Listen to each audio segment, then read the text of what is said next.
Today, we're going to study imperative sentences.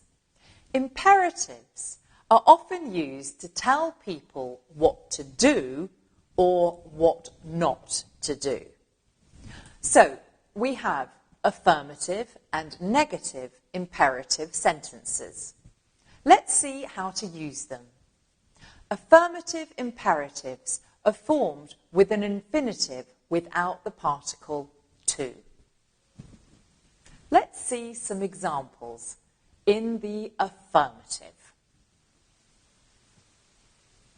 Go away. Tell him I love him. Turn left. Now, let me give you some examples in the negative. Don't go away. Don't tell him I love him.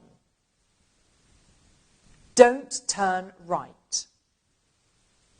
Negative imperatives are constructed with do not, or its contraction don't, and an infinitive.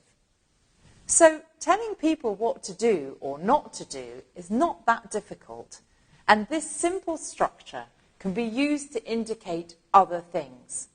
Let's see other uses of imperative sentences.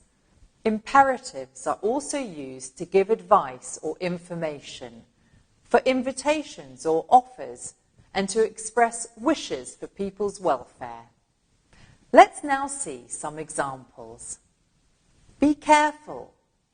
Look out. Let me help you. Come to the party. Open the box carefully and take out the key. Now let's learn how to use the imperatives with question tags. To be polite when using imperatives, you can use the word please.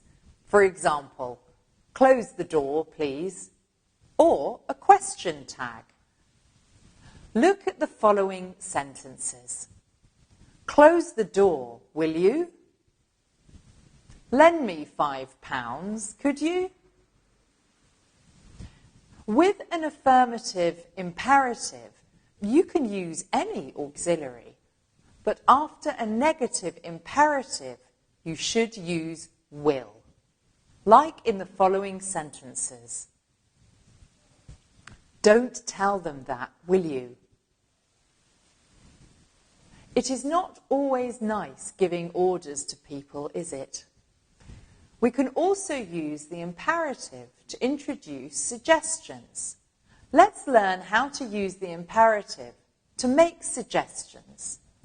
When you make suggestions to a group which includes yourself, you use the imperative let us, with the contraction let's. For example, let's go to the cinema. Let's sit down and rest. Let's get married. We can also make suggestions with the structure why don't. If you want to have a drink with a friend, you can say, why don't we have a drink? Have a look at these other examples. Why don't we meet on Monday? Why don't you call me tomorrow? Why don't you stop smoking?